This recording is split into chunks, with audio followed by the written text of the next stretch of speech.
In the land of Uz, there lived a man named Job. He was blameless and upright, a man who feared God and shunned evil. Job was blessed with great wealth, owning thousands of sheep, camels, oxen, and donkeys.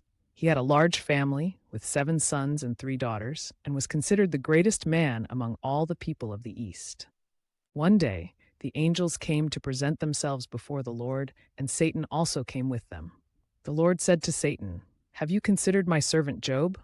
There is no one on earth like him. He is blameless and upright, a man who fears God and shuns evil." Satan replied, "Does Job fear God for nothing?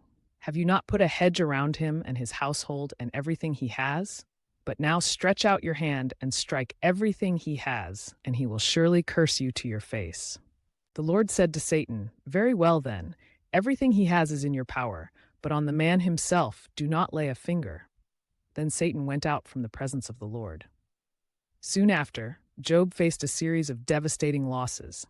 His oxen and donkeys were stolen, his sheep and servants were consumed by fire, and his camels were taken by raiders.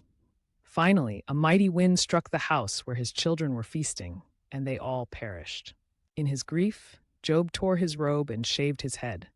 Then he fell to the ground in worship and said, "Naked I came from my mother's womb, and naked I will depart.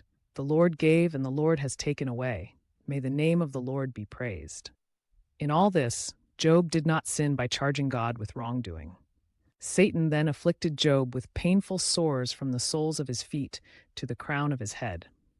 Job took a piece of broken pottery and scraped himself with it as he sat among the ashes. His wife said to him, "Are you still maintaining your integrity?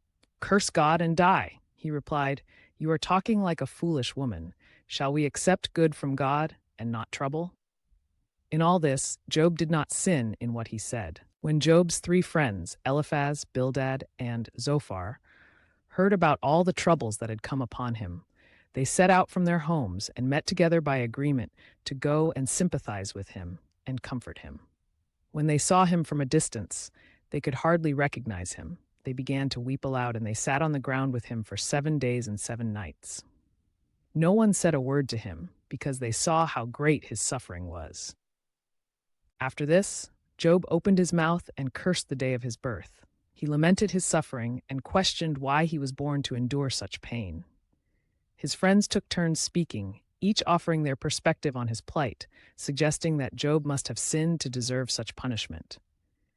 Job defended his integrity, insisting on his innocence and expressing his desire to present his case before God.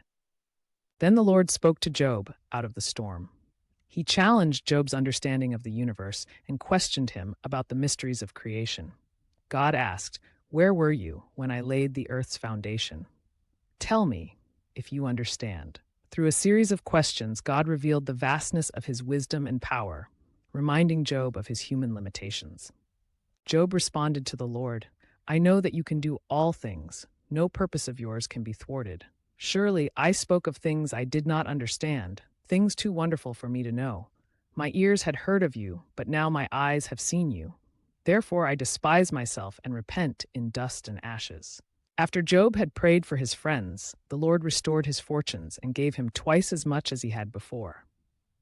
All his brothers and sisters and everyone who had known him before came and ate with him in his house. The Lord blessed the latter part of Job's life more than the former. He had 14,000 sheep, 6,000 camels, 1,000 yoke of oxen, and 1,000 donkeys. And he also had 7 sons and 3 daughters. Job lived a long and full life, seeing his children and their children to the 4th generation.